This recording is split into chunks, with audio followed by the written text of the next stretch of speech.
This story is very meaningful. Everyone should hear it. Listen to Brian tell the story. My name is James Harper, a 32-year-old software engineer living in a quiet suburb outside Seattle. I've always been the practical type: steady job, decent savings, a guy who plans ahead and keeps his word. My life was predictable until I met Carol, my now ex-wife, 6 years ago at a networking event. She was charming, blunt, and carried a story of a family that once had it all: mansions, sports cars, the works, only to lose everything to reckless spending. I thought I could handle her baggage. I was wrong. What I didn't expect was her mother, Eleanor, a woman whose entitlement knew no bounds, and whose grip on Carol would drag me into a nightmare I couldn't escape. This story isn't about love or redemption. It's about the day I came home to find my bedroom window shattered, Eleanor's shadow disappearing into the night, and the realization that my marriage was a sinking ship I had to abandon. It was a rainy Tuesday in March 2025 when I pulled into my driveway after a long day at work. The air was thick with that damp Pacific Northwest chill, and all I wanted was a hot shower and some peace. As I stepped inside, something felt off. There was a draft, a faint whistle of wind where there shouldn't have been. I dropped my keys on the counter and walked upstairs, my stomach tightening with every creak of the floorboards. When I pushed open the bedroom door, glass crunched under my boots. The window was a jagged mess, shards scattered across the carpet like spilled diamonds. My heart pounded as I scanned the room. Nothing seemed missing, but the message was clear. Someone had been here, and I knew exactly who. I grabbed my phone and dialed Carol, my hands shaking with a mix of fury and dread. "Eleanor was here, wasn't she?" I said the second she picked up. Her voice came through, frantic and teary. "I don't know, James. I came home for lunch and she was gone. All her stuff, my credit card, my jewelry, everything." I clenched my jaw, the words I'd been holding back for months spilling out. "We need to call the cops, Carol. She broke in. She's stealing from us again." There was a long pause, then her voice turned sharp, cutting through the static. "She's my mother, James. I can't do that to her." I slammed my fist against the wall, the drywall denting under my knuckles. "She's a thief, Carol. She's ruining us, and you're letting her." That was the moment I knew. This wasn't just about Eleanor anymore. It was about Carol, too. Let me rewind to where it all started. 6 years ago, I was at a tech conference in downtown Seattle, nursing a lukewarm beer and scanning the room for familiar faces. That's when Carol walked up, all confidence and sharp wit, introducing herself with a handshake that lingered just a second too long. "Carol Daniels," she said, her green eyes locking onto mine. "I hear you're the guy who fixes code no one else can." I smirked, flattered. "James Harper. And I hear you're the one who keeps the numbers from falling apart." We hit it off instantly, trading stories over cheap appetizers. She told me about her family, how her parents, Eleanor and Richard, had once lived like royalty in a sprawling estate in Bellevue, only to crash and burn after a string of bad investments and extravagant loans. "They did their best," she said, her voice soft with loyalty I'd later come to resent. I nodded, sipping my beer, thinking it was just a sad tale of misfortune.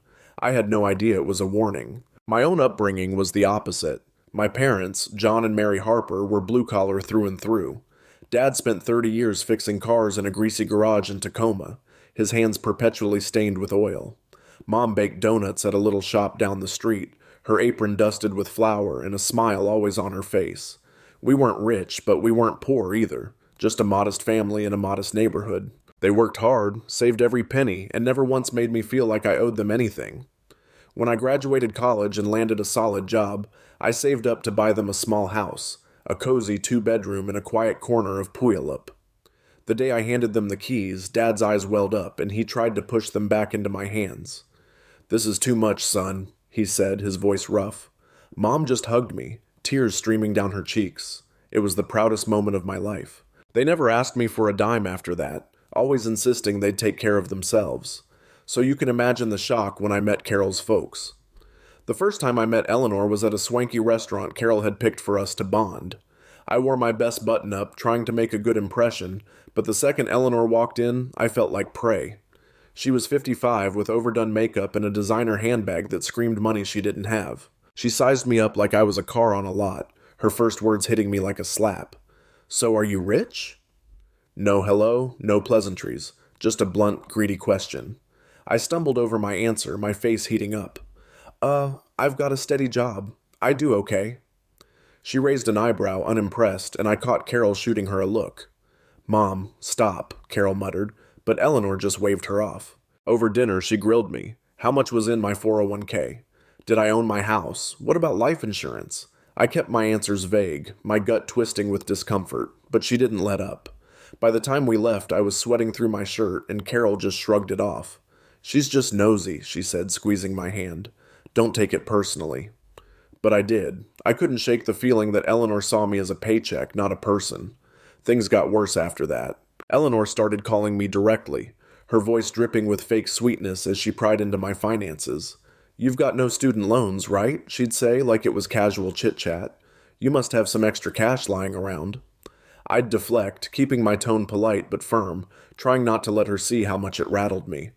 "I'm doing all right, Eleanor, but that's not really your business," I'd reply, forcing a smile through the phone. She'd laugh, a high-pitched sound that grated on my nerves, and then circle back with another angle.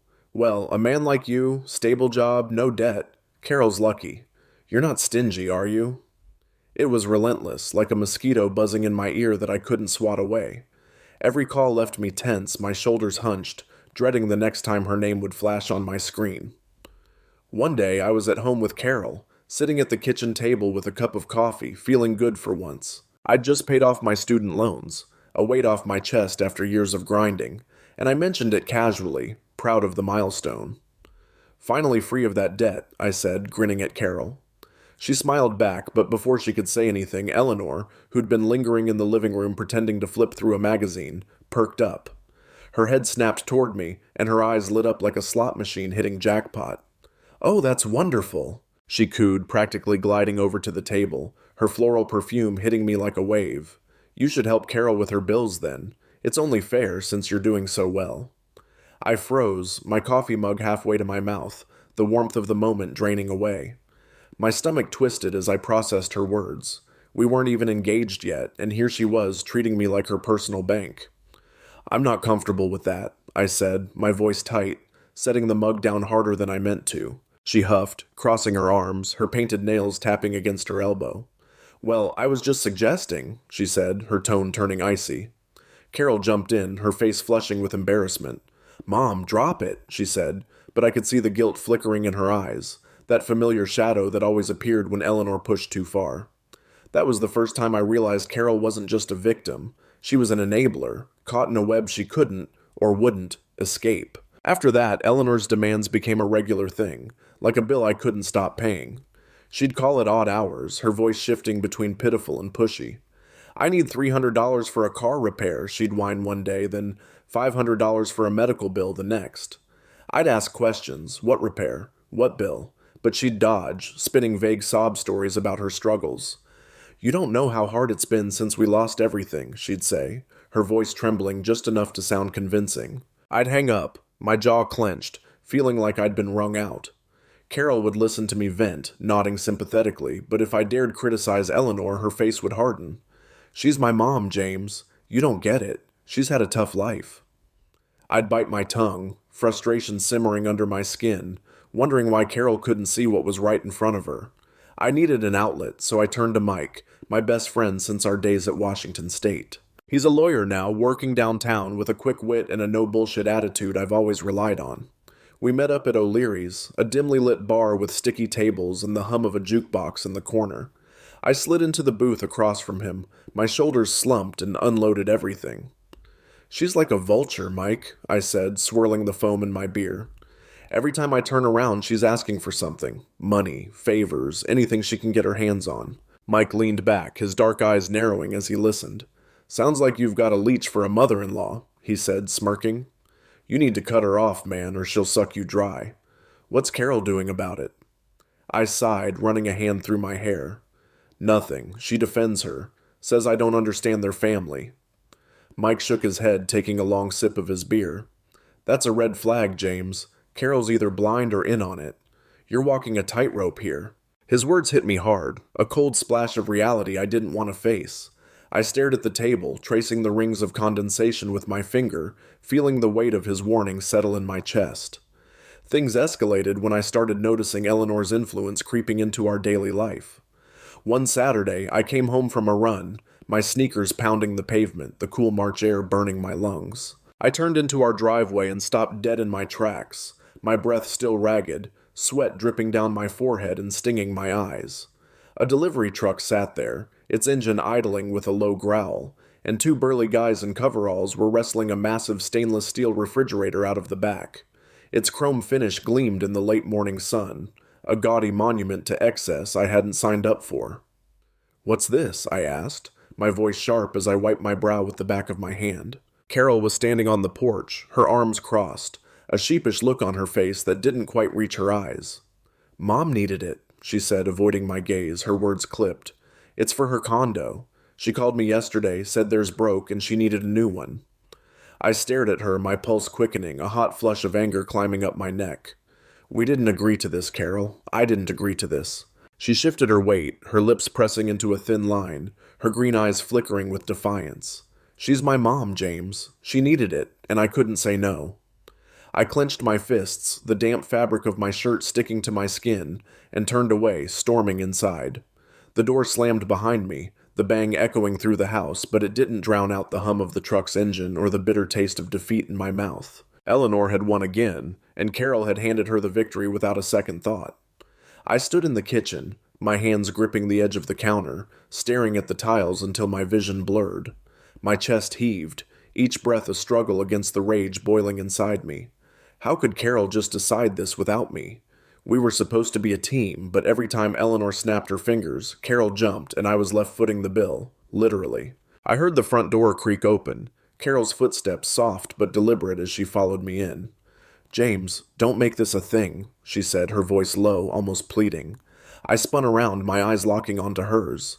"A thing? It's a $2,000 fridge we don't need, Carol. When were you going to tell me?" She flinched, but her jaw tightened. "Mom was desperate. She said it wouldn't cool anymore, and they can't afford—" I cut her off, my voice rising. "They can't afford anything because they blew it all. That's not our problem." She stepped closer, her hands balling into fists. "She's my family, James. I can't just abandon her." I threw my hands up, exasperated, the heat of my run mixing with the fire in my gut. "And what am I? Your ATM?" She glared at me, then turned and walked out, leaving me alone with the echo of my words and the distant sound of the delivery guys grunting as they hauled the fridge away. That night, I couldn't sleep. I lay in bed, the sheets cool against my skin, staring at the ceiling while Carol breathed evenly beside me, oblivious to the storm in my head. The fridge wasn't just a fridge, it was a symbol. A line crossed, and I couldn't shake the feeling that Eleanor was tightening her grip on us. I needed to talk to someone, so the next day I called Mike. We met at O'Leary's, the bar's dim lights casting long shadows across the worn wooden tables. I slid into the booth, my shoulders slumped, and ordered a beer, the cold glass a small comfort in my hand. "She's out of control, man," I said, my voice rough as I recounted the fridge incident. Mike leaned back, his dark hair falling into his eyes, a smirk tugging at his lips. "Let me guess, Carol caved and you're the one paying?" I nodded, taking a long sip, the bitterness matching my mood. "Yep. $2,000 down the drain, and Carol acts like I'm the bad guy for being pissed." Mike shook his head, his smirk fading. "You're in deep, James. Eleanor's got her hooks in Carol, and Carol's got you on a leash. You need to cut this off before it's your whole bank account." I stared at the table, tracing the grain with my finger, Mike's words sinking in like stones. He was right, but I didn't know how to fight a battle Carol wouldn't even acknowledge. Then there was Tessa, my coworker who'd become a lifeline at work. We were stuck late one night debugging a glitch in the system, the office quiet except for the hum of computers and the clack of our keyboards. She glanced over, her brown eyes sharp behind her glasses, and caught me rubbing my temples. "You okay, Harper?" she asked, her voice dry but laced with concern. I sighed, leaning back in my chair, the fluorescent lights buzzing overhead. "Not really. Carol's mom's driving me nuts, dropped a fridge on us out of nowhere, and Carol didn't even blink." Tessa raised an eyebrow, setting her laptop aside. "She's got Carol wrapped around her finger, huh?" I nodded, my frustration spilling out. Every time I push back, Carol defends her. It's like I'm the outsider in my own life. Tessa tilted her head, her expression serious. "You're not the outsider. You're the target. Eleanor's playing a long game, and Carol's too loyal to see it. You've got to protect yourself, James." I looked at her, her words cutting through the fog in my mind, and felt a spark of resolve. She was right. I couldn't keep letting this slide. The fridge wasn't the end of it. A few weeks later, I came home to find a new flat-screen TV mounted in our living room, 55 inches, sleek and shiny, completely out of place in our modest setup. My stomach dropped as I dropped my keys on the counter, the faint buzz of the screen filling the silence. Carol walked in from the kitchen, a dish towel in her hands, and froze when she saw my face. "Don't start," she said, her tone defensive before I even opened my mouth. "Who paid for this?" I asked, my voice low, already knowing the answer. She hesitated, twisting the towel in her hands. "Mom needed a new one for their place, but she didn't have room yet, so I thought we could use it here for now." I laughed, a harsh, bitter sound that made her flinch. "For now, Carol, this is our house, not her storage unit." She glared at me, her cheeks flushing. "She's going through a lot, James. Richard's been drinking more and she needs some comfort." I stepped closer, my anger simmering. "Comfort? She's bleeding us dry and you're handing her the knife." She threw the towel down and stormed upstairs, leaving me staring at the TV, its blank screen reflecting my growing despair. That's when I met Jake, one of the delivery guys from the fridge drop-off. He's a stocky guy in his late 20s with a buzz cut and a friendly grin, the kind of person who chats you up while unloading a truck. I ran into him at the hardware store a week later, picking up locks for the garage after the sweater incident. I'll get to that in a minute. He recognized me, nodding as he hefted a box of tools. "You're the fridge guy, right?" he said, his voice cheerful. I forced a smile, my mood still sour. "Yeah, that's me. Sorry if I seemed off that day. Family stuff." Jake shrugged, setting the box down. "No worries, man. Saw your wife arguing with some lady on the phone while we were unloading. Sounded intense." My ears perked up, a chill running down my spine. "What'd she say?" I asked, keeping my tone casual. Jake scratched his head, thinking. "Something about, 'You can't keep doing this, Mom.'" Lady on the other end was yelling loud enough I could hear it from the truck. I nodded, my mind racing, thanking him as I grabbed my locks and left. So Carol was fighting with Eleanor. Why hadn't she told me? The question gnawed at me, a thread I couldn't stop pulling. The sweater incident came next, and it hit me harder than I expected. My parents had spent months knitting matching sweaters for Carol and me, navy blue, soft wool, with J and C stitched in white on the cuffs. They were an anniversary gift, a piece of their love wrapped in every stitch. Dad texted me photos of them posing with the finished pieces, his grin wide, Mom's eyes crinkling with pride. I hid the package in the garage, planning to surprise Carol on the big day, my heart light with anticipation. When our anniversary rolled around, I went to get it, my steps quick with excitement, only it wasn't there. I checked every corner, every shelf, my hands shaking as I moved boxes and tools, panic rising in my throat. "Carol," I called, my voice tight as I stormed inside. "Did you see a package in the garage?" She looked up from her phone, frowning. "No, why?" I explained, my words tumbling out, but she just shrugged. "Maybe it got lost in the mail." I didn't buy it, the loss settling in my chest like a stone. A month later, I was at Eleanor and Richard's condo, dropping off groceries Carol had insisted on sending, another expense I didn't agree to. I stepped inside, the air thick with cigarette smoke and Richard's low muttering from the couch, and glanced at their open closet. My breath caught. The sweaters hung there, J and C, staring back at me like a slap in the face. My chest tightened, a red haze clouding my vision. "You took them," I said, turning to Eleanor, who was sipping tea in a chipped mug, her lips curling into a smirk. "I found them by your trash," she said, her voice smooth, unapologetic. "Thought you didn't want them." I stepped closer, my hands trembling with rage. "They're from my parents. They made them for us." She rolled her eyes, setting the mug down with a clink. "They're hideous anyway. I did you a favor." I grabbed the sweaters, the wool soft against my fingers, and stormed out, Carol trailing behind me, her silence deafening. In the car, I gripped the wheel, waiting for her to say something, anything. But she just stared out the window, her voice small when she finally spoke. "She didn't mean it, James. You're overreacting." I didn't respond, my knuckles white, the hurt and anger twisting together until I couldn't tell them apart. Linda, our neighbor, started piecing things together too. I caught her in her yard one evening, her hands dirty from weeding, her sharp eyes watching me as I unloaded groceries. "Saw Eleanor leaving your place yesterday," she said, her voice low, almost conspiratorial. She had a bag, big, black, stuffed full. Didn't look like hers. My stomach churned, a cold sweat prickling my neck. "When?" I asked, keeping my tone steady. "Around noon," she said, brushing dirt off her hands. "Thought you should know." I thanked her, my mind spinning as I walked inside. I told Carol that night, watching her face for a crack in her armor. Mom wouldn't take anything, she said, her voice sharp, cutting me off before I could press.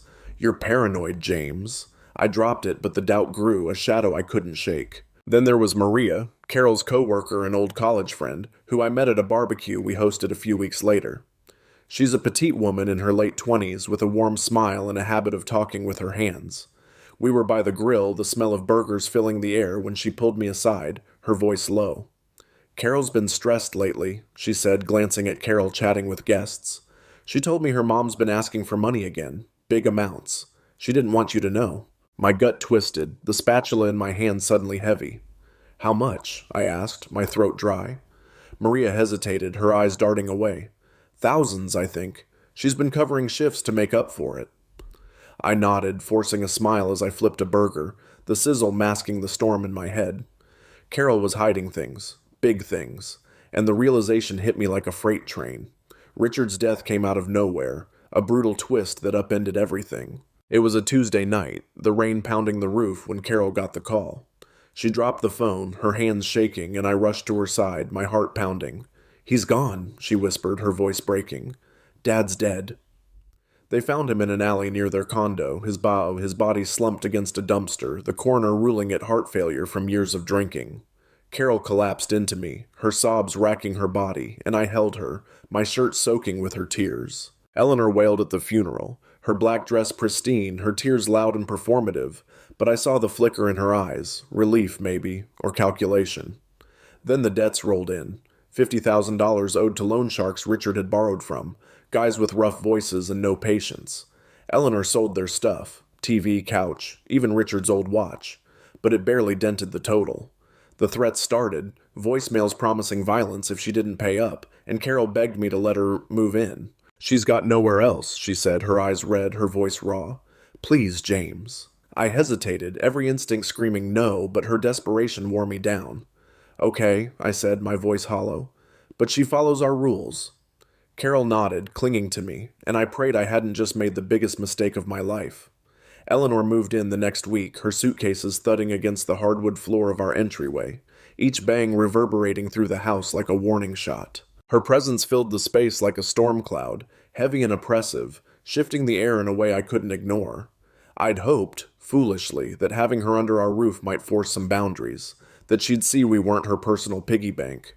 But I caught her snooping almost immediately. I'd come home from work, my tie loosened, my briefcase still in hand, and find drawers ajar in the living room. Nothing obvious, just a subtle tilt, a glimpse of my neatly folded papers now askew. My desk in the spare room was worse. Pens rolled out of place, a stack of bills I'd filed away shuffled like someone had rifled through them. One evening I walked in on her, her bony fingers hovering over my laptop, the screen still dark. "What are you doing?" I asked, my voice tight, the words cutting through the silence. She flinched, her head snapping up, but then that thin, practiced smile spread across her face, her eyes darting away like a cornered animal. "Just looking," she said, her tone light, almost playful, as if she hadn't been caught red-handed. I glared, my patience fraying like a worn rope, my hands clenching at my sides. But she slipped past me, her floral perfume trailing behind her like a taunt. I stood there, my heart pounding, feeling like a stranger in my own home. Carol waved it off every time I brought it up. I'd corner her in the kitchen after dinner, the dishes still soaking in the sink, and lay out what I'd seen. "She's adjusting, James," she'd say, her voice soft but edged with exhaustion, her green eyes pleading for me to let it go. "She just lost Richard. She needs time." I'd lean against the counter, my arms crossed, frustration bubbling in my chest. "Time doesn't explain why she's digging through our stuff, Carol. She's not a guest. She's a tenant with sticky fingers." Carol would sigh, wiping her hands on a towel, her shoulders slumping. "You're making it bigger than it is. She's not hurting anyone." I'd bite my tongue, the words I wanted to say. "She's hurting us." Sticking in my throat because I knew she'd shut down if I pushed too hard. But then things started disappearing and the excuses stopped holding water. It began small. A crystal vase my mom had given us for our engagement. A delicate thing that sat on the mantel catching the light, gone one morning. I noticed it when I was vacuuming, the empty spot glaring at me like a missing tooth. Then a stack of my old comics, vintage Spider-Man issues I'd kept in a box under the stairs, vanished without a trace. Carol's pearl necklace, a gift from her grandmother she rarely wore but cherished, disappeared from her jewelry box a week later. I'd ask her about it, my voice calm but firm, watching her face for a reaction. "Have you seen your necklace?" I'd say, casual as I could manage. She'd frown, her brow creasing, and shake her head. "Maybe I misplaced it," she'd mumble, but I saw the flicker of doubt in her eyes, quickly buried under denial. Meanwhile, Eleanor would come back from her walks with shopping bags dangling from her arms, new dresses in bright colors, shiny patent leather shoes, a silk scarf fluttering in her hand like a flag of victory. I'd watch her saunter in, her heels clicking on the floor, my stomach twisting with suspicion. One night, I couldn't take it anymore. I cornered her in the hallway, the house dark except for the glow of a single lamp, her silhouette sharp against the wall. She was holding a glass of red wine, the liquid sloshing as she turned to face me. "Where'd you get the money?" I asked, my voice low and dangerous, stepping close enough to smell the sharp tang of the wine on her breath. She froze, her fingers tightening around the stem, her painted nails digging into the glass. Then she smiled, that same thin, infuriating smile, and tilted her head. "A friend owed me," she said, her words smooth as she brushed past me, her shoulder grazing mine. I stood there, my blood simmering, the pieces falling into place like a puzzle I didn't want to solve. She was lying. I knew it, deep in my bones, but proving it was another story. I started locking things up after that, my paranoia growing with every missing item. I bought a small safe for the bedroom, tucking away my wallet, my watch, anything I didn't want her touching. It felt absurd, turning my own home into a fortress, but the alternative, letting her roam free, was worse. Carol noticed, her eyes narrowing when she saw the safe bolted to the closet floor. "What's this?" she asked, her tone sharp, her hands on her hips. "I'm keeping our stuff safe," I said, my voice steady, meeting her gaze. "From who?" she shot back, her cheeks flushing. I didn't answer, just held her stare until she looked away, her lips pressing into a tight line. The tension between us thickened, a silent war brewing under the surface, but I couldn't back down. Not anymore. That's when I met Vince, a guy I ran into at the local coffee shop a few days later. He's a wiry man in his 30s with a shaved head and a tattoo of a snake curling up his forearm, a barista who'd seen me enough times to know my order: black coffee, no sugar. I was grabbing a cup to go, my mind still churning over Eleanor, when he leaned across the counter, his voice low. "You're the guy from Cedar Lane, right? With the old lady who's always in here?" I frowned, nodding slowly. "Yeah, why?" Vince glanced around, then smirked. "She's been coming in, flashing cash like she's loaded. Ordered a Citra latte yesterday, tipped me a 20. Said her son-in-law's some big shot who takes care of her." My stomach dropped, a cold sweat prickling my neck. "She said that?" I asked, my voice tight. Vince nodded, wiping the counter with a rag. "Yep, bragged about it. Thought you should know." I thanked him, my coffee burning my hand as I gripped the cup too hard, the pieces clicking together. Eleanor was using me, and she wasn't even subtle about it. I told Mike about it over beers at O'Leary's that weekend, the bar packed with the usual Saturday crowd, the air thick with smoke and laughter. I leaned across the table, my voice low, the bottle cold against my palm. "She's telling people I'm bankrolling her," I said, my anger simmering just below the surface. Mike raised an eyebrow, setting his beer down with a clink. "She's bold as hell, I'll give her that. What's Carol say?" I shook my head, my jaw clenching. "She doesn't know. I haven't told her yet. She'd just defend her." Mike leaned back, his eyes narrowing. "You're in a cage, man. Eleanor's the lock and Carol's the key. You need to bust out before they clean you out." I nodded, his words sinking in, a bitter truth I couldn't ignore. I wanted to confront Eleanor, but I needed more than suspicion. I needed proof. Tessa gave me the push I needed. We were at the office late, the city lights twinkling through the windows, the hum of the servers a steady drone in the background. I was staring at my screen, my mind miles away, when she rolled her chair over, her arms crossed. "You're a mess, Harper," she said, her voice dry but soft. "What's Eleanor done now?" I told her about the missing stuff, the shopping bags, Vince's story, my frustration spilling out in a rush. She listened, her brow furrowing, then leaned in, her eyes sharp.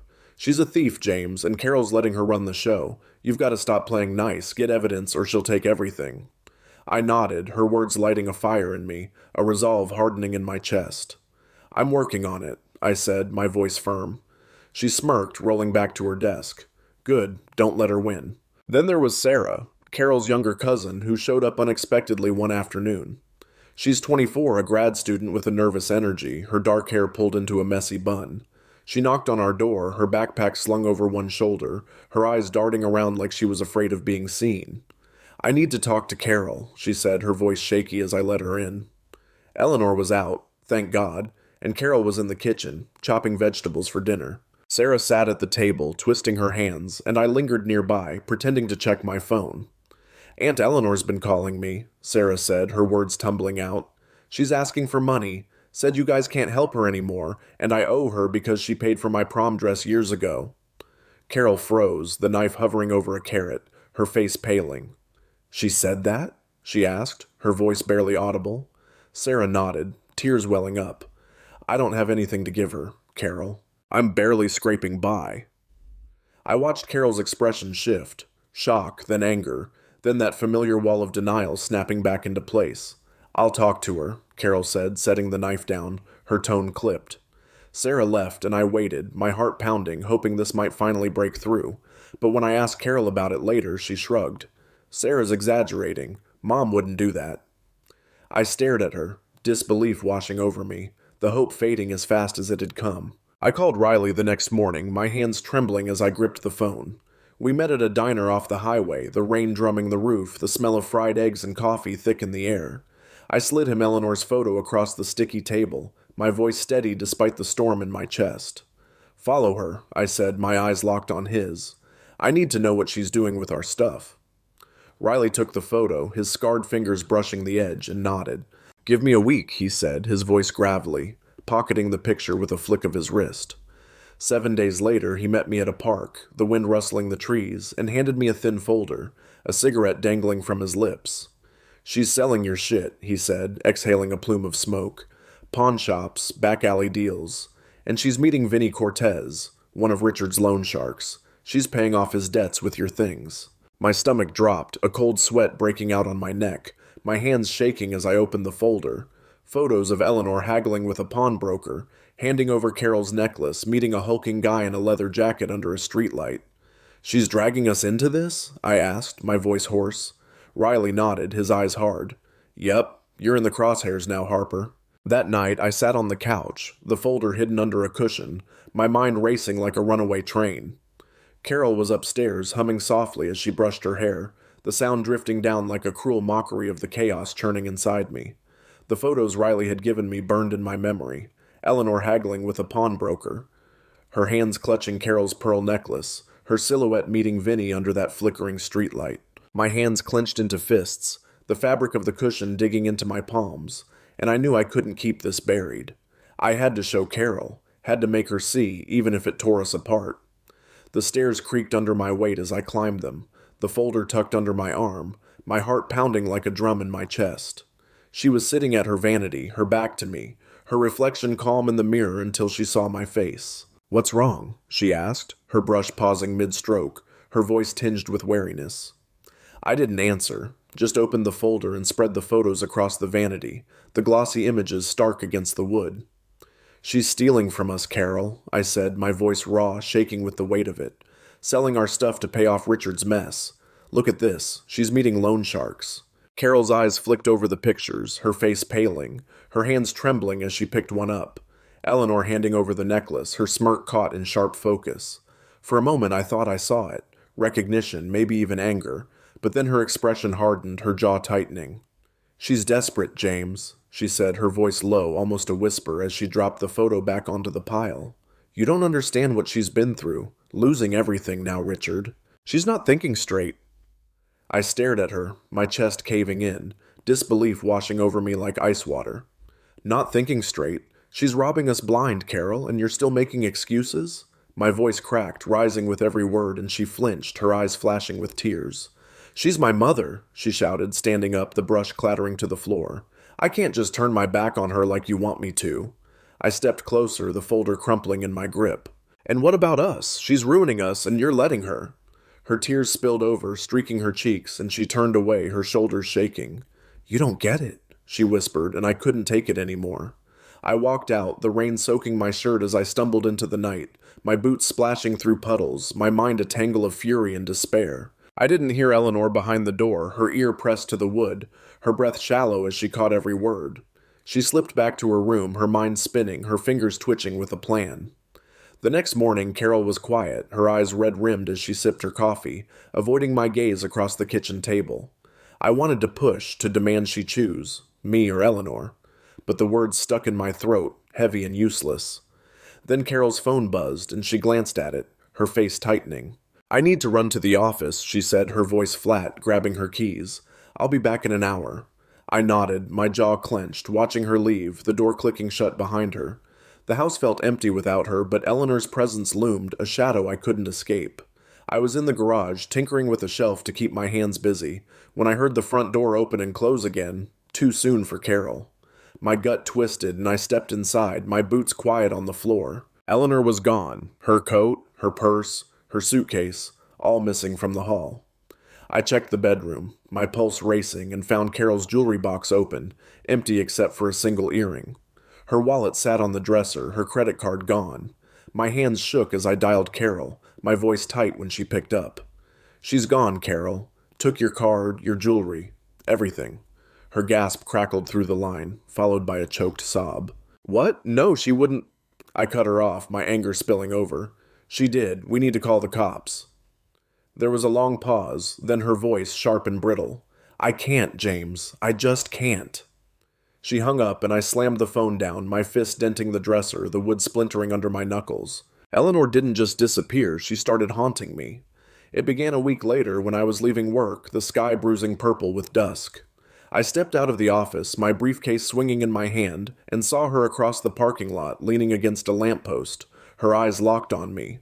My stomach lurched, a cold prickle running down my spine, and I quickened my pace to my car, my keys jangling in my shaking hand. She didn't move, just watched, her smirk faint but unmistakable. The next day, I was at O'Leary's with Mike, the bar's noise a dull roar around us, when she appeared at the window, her face pressed to the glass, her breath fogging it up. "What the hell?" Mike muttered, following my gaze, his beer halfway to his mouth. "She's stalking you, man."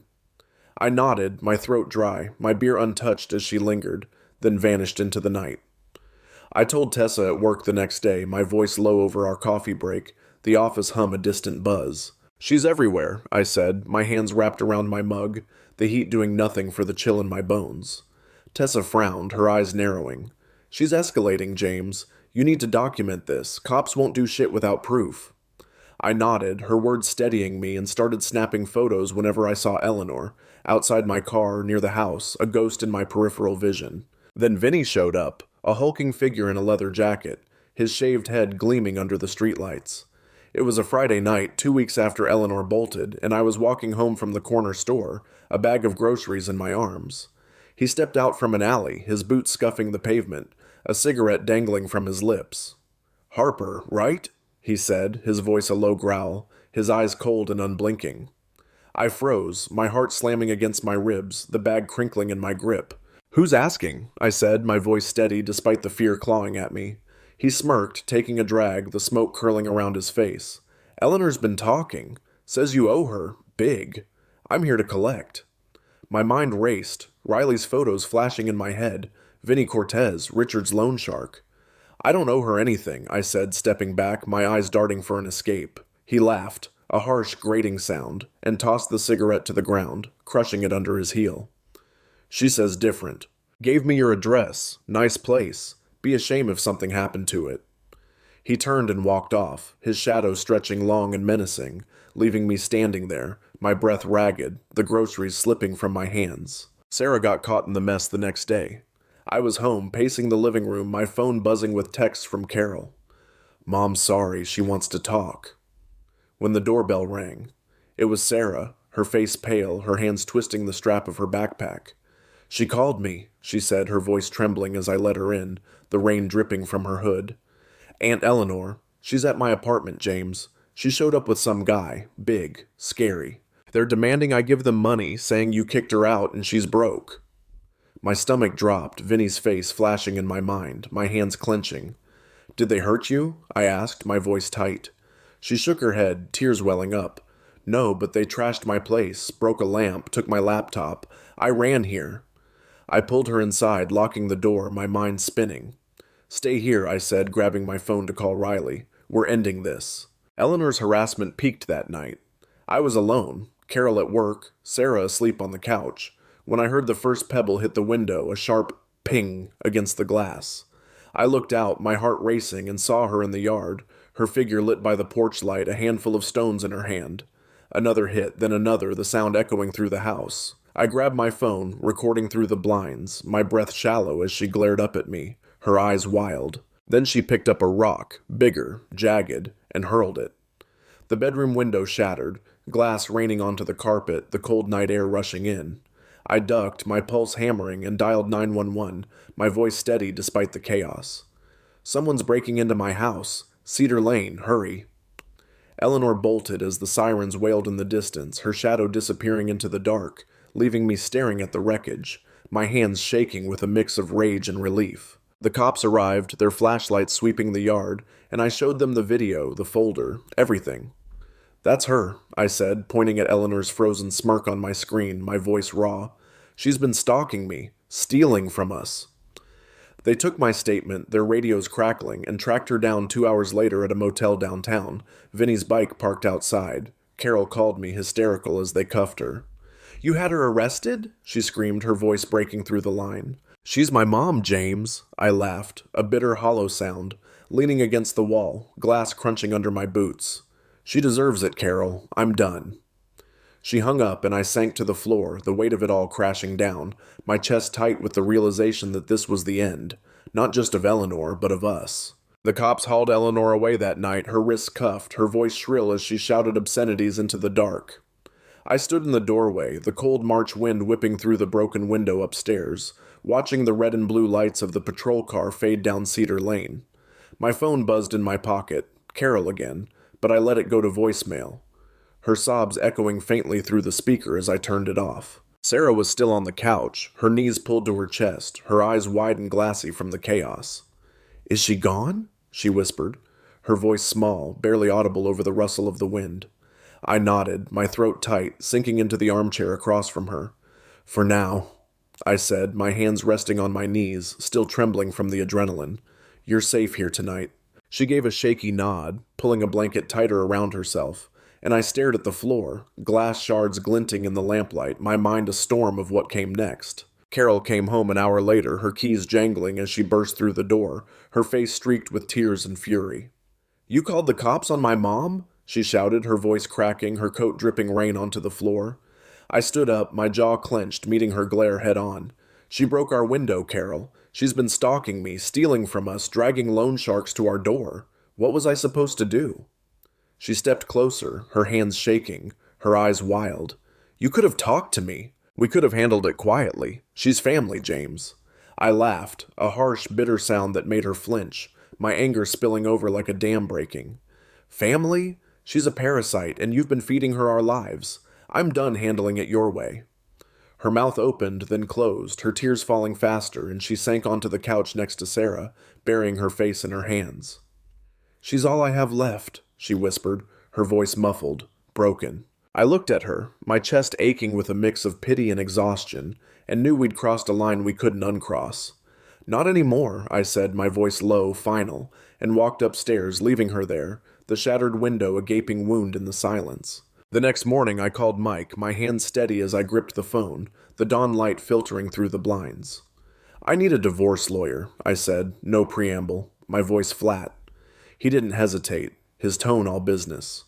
I know a guy, Dave Miller, best in Seattle. I'll set it up. You okay?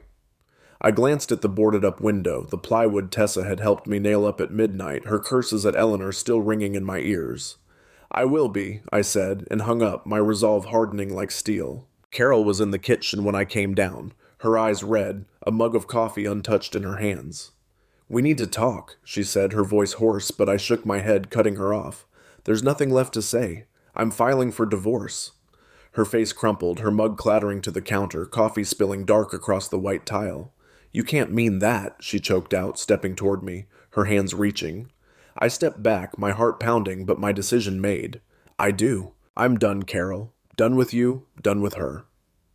She stared at me, her tears silent now, and I walked out, the door clicking shut behind me, a sound that felt like freedom. Eleanor didn't stop, even from jail. Riley called me 2 days later, his voice crackling through the line as I sat in my car outside the lawyer's office. She's out, he said. No nonsense, the hum of traffic faint in the background. Carol bailed her. They're holed up at some fleabag motel downtown. Vinny's been sniffing around too.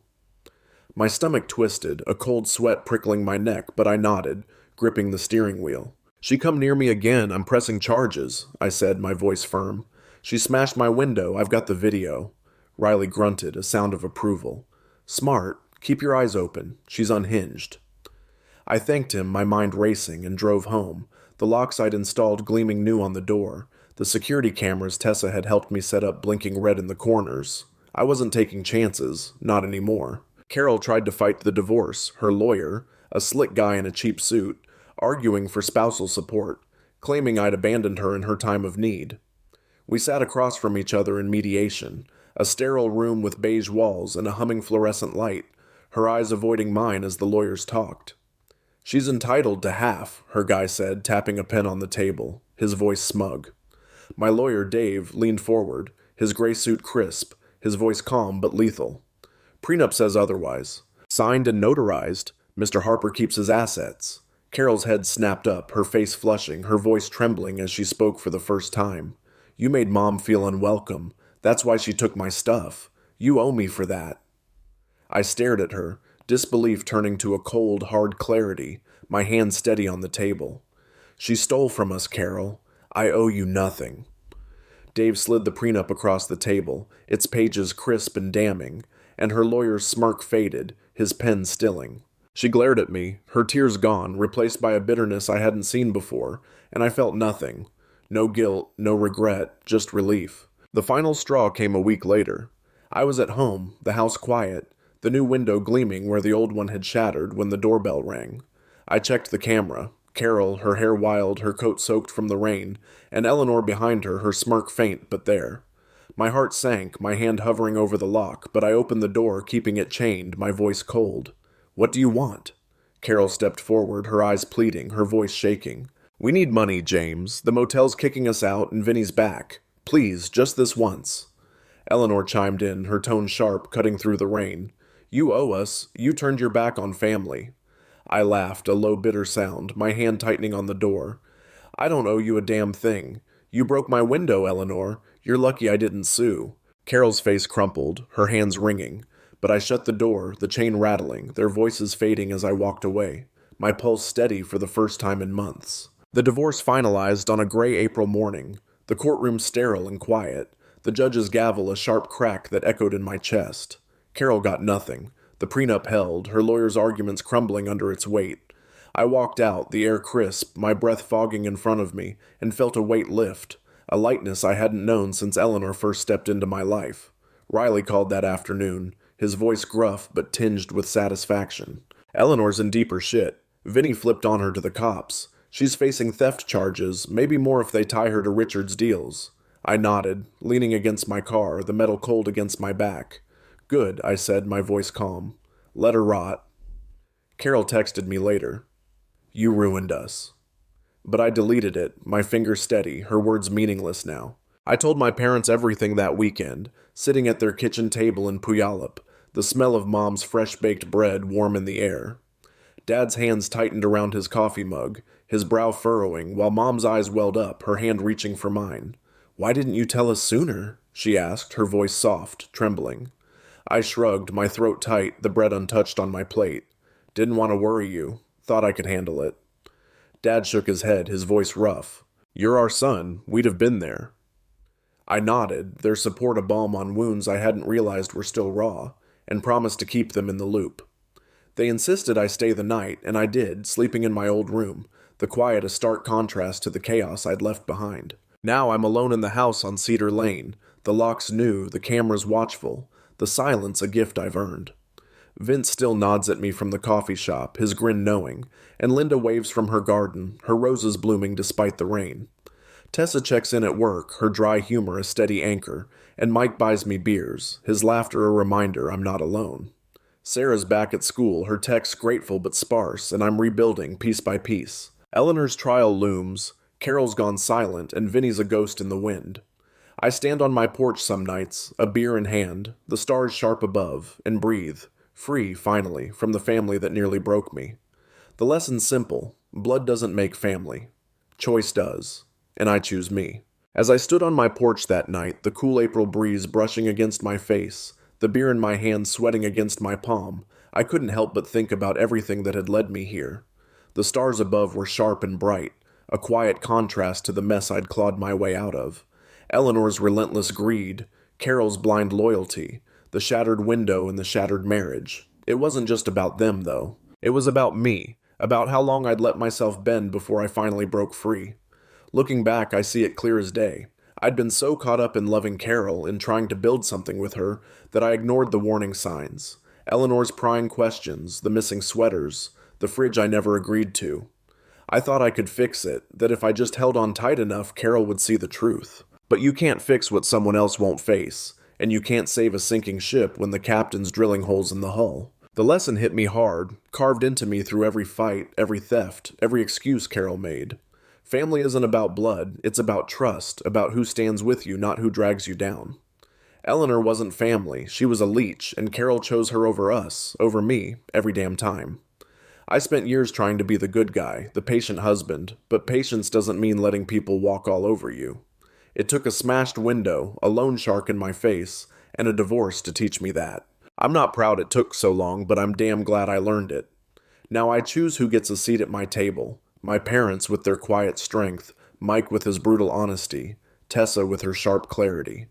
They're my family, not because we share DNA, but because they've got my back when it counts. So here's the thing, I'm not the only one who's been here, right? You've got your own stories, your own Eleanors and Carols. Those people who take and take until you're empty. Maybe it's a parent who guilts you into handing over your paycheck, a partner who defends the indefensible, a friend who only calls when they need something. I want to hear it. What's your breaking point? When did you realize you had to cut the cord, or are you still figuring it out? Drop it in the comments, send me a message, whatever works. Let's talk about it, because if there's one thing I've learned, it's that you don't have to carry that weight alone. And if you're still stuck in the middle of your own mess, take it from me. You're worth more than the anchor they've tied to your ankle. Cut it loose. You'll breathe easier, I promise.